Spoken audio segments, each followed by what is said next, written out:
Mets ton sort à l'Éternel et il te soutiendra. Psaume chapitre 55, verset 23. Bonjour bien-aimés, c'est l'heure de la prière et de la repentance en cette journée du lundi 23 juin 2025.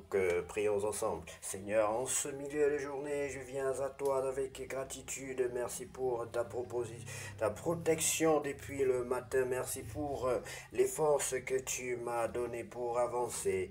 Dans ce moment de pause, je te confie la suite de cette journée. Rafraîchis mon esprit, renouvelle mes pensées, éloigne la fatigue, les distractions et les inquiétudes. Accorde-moi la sagesse pour bien terminer ce que j'ai commencé et la paix pour traverser les imprévus avec foi. Que tout ce que je fais reflète ton amour et ta lumière.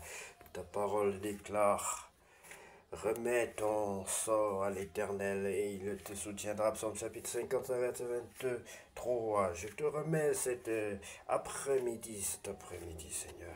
Conduis-moi, fortifie-moi et sois glorifié en toutes choses au nom de Jésus-Christ de Nazareth. J'ai ainsi prié. Soyez bénis, bien-aimés, si tu n'as pas encore reçu le Seigneur Jésus-Christ dans ta vie comme ton sauveur personnel et ton Seigneur, je vais t'inviter à le faire maintenant. Prends la position qui honore ton Dieu et prie avec moi.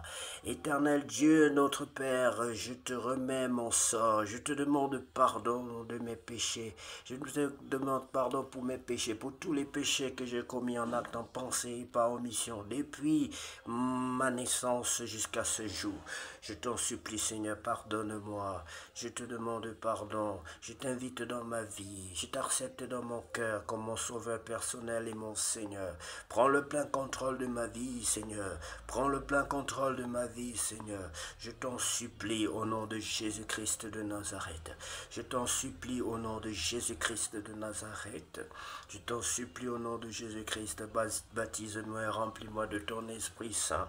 Baptise-moi et remplis-moi de ton Esprit Saint. Je t'en supplie au nom de Jésus-Christ. Bien-aimé, sois béni, toi qui viens de confesser tes péchés, de te repentir, car à notre Dieu revient la gloire, la puissance et l'honneur. Nous allons lire la parole de Dieu dans le livre d'Un Samuel chapitre 6. Retour de l'arche en Israël. L'arche de l'Éternel fut 7 mois dans le pays des Philistins, et les Philistins appelèrent les prêtres et les devins, et ils dirent, que ferons-nous de l'arche de l'Éternel? Faites-nous connaître de quelle manière nous devons la renvoyer en son lieu. Ils répondirent, si vous renvoyez l'arche du Dieu d'Israël et la renvoyez ne la renvoyez point à vide, mais faites à Dieu un sacrifice de culpabilité, alors vous guérirez. Un sacrifice de culpabilité, et vous guérirez. Tu es coupable, demande pardon à Dieu. C'est une façon de demander pardon, bien-aimé. La repentance est le chemin de la vie. Alors vous guérirez, vous saurez pourquoi sa main ne s'est pas retirée de dessus vous. Les Philistins dirent, quelle offrande lui ferons-nous? Ils répondirent, 5 tumeurs d'or et 5 souris d'or, d'après le nombre des princes des Philistins, car une même plaie a été sur vous tous et sur vos princes. Faites des figures de vos tumeurs et des figures de vos souris qui ravagent le pays, et donnez gloire au Dieu d'Israël. Peut-être cessera-t-il d'appesantir sa main sur vous, sur vos dieux et sur votre pays. Pourquoi endurciriez-vous votre cœur comme les Égyptiens, et Pharaon ont endurci leur cœur? N'exerça-t-il pas ses châtiments sur eux, et ne laissèrent-ils pas alors partir les enfants d'Israël? Maintenant, faites un char tout neuf, et prenez 2 vaches qui allaitent et qui n'est point, portez le joug, attelez les vaches au chat et ramenez à la maison leurs petits qui sont derrière elles. Vous prendrez l'arche de l'Éternel et vous la mettrez sur le chat. Vous placerez à côté d'elle dans un coffre les objets d'or que vous donnez à l'Éternel en offrande pour le péché, puis vous la renverrez et elle partira. Suivez-la du regard si elle monte par le chemin de sa frontière vers Beth-Shemesh, c'est l'Éternel qui nous a fait ce grand mal. Sinon, nous saurons que ce n'est pas sa main qui nous a frappés, mais que cela nous est arrivé par hasard. Ces gens firent ainsi, ils prirent deux vaches qui allaitaient et les attelèrent au chat, et ils enfermèrent les petits dans la maison. Ils mirent sur le char l'arche de l'Éternel, le coffre avec les souris d'or et les figures de leur tumeur. Les vaches prirent directement le chemin de Beth-Shemesh, elles le suivirent toujours la même route en mugissant, et elles ne se détournèrent ni à droite ni à gauche.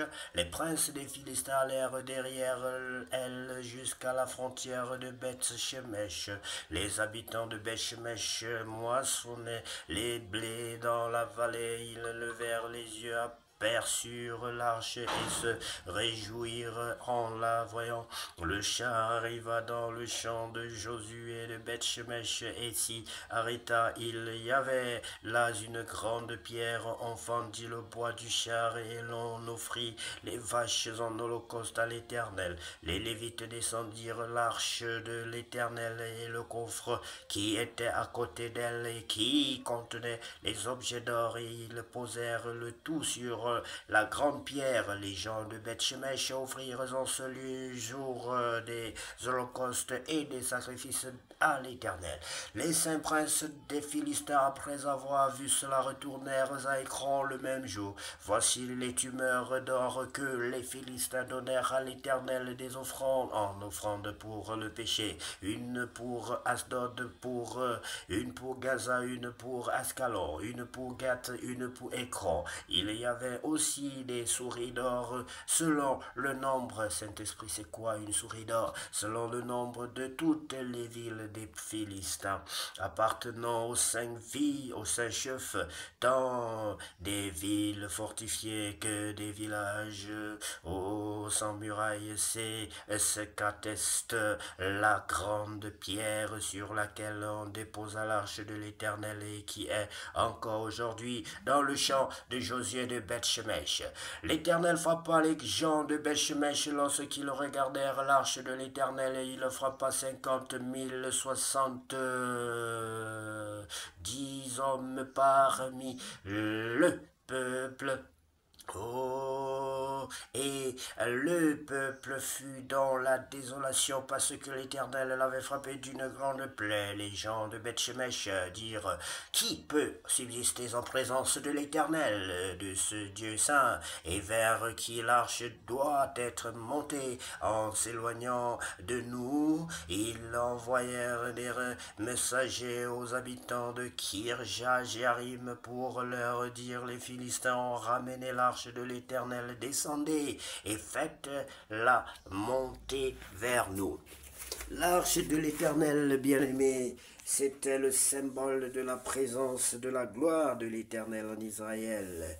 Et cette arche ne pouvait pas rester en pays étranger, en terre étrangère, bien-aimé, sans causer des dégâts.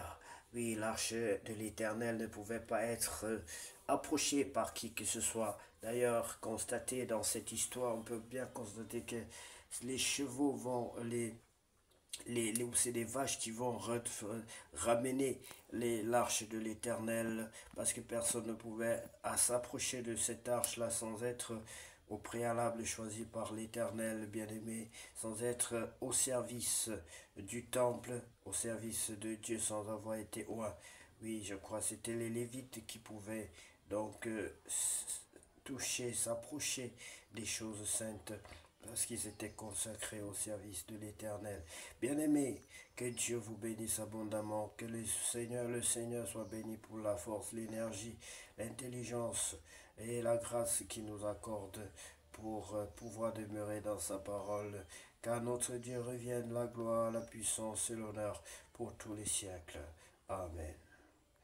C'est que cet après-midi, bien-aimé, soit le plus beau de tous les après-midi que vous aurez déjà passé sur cette terre.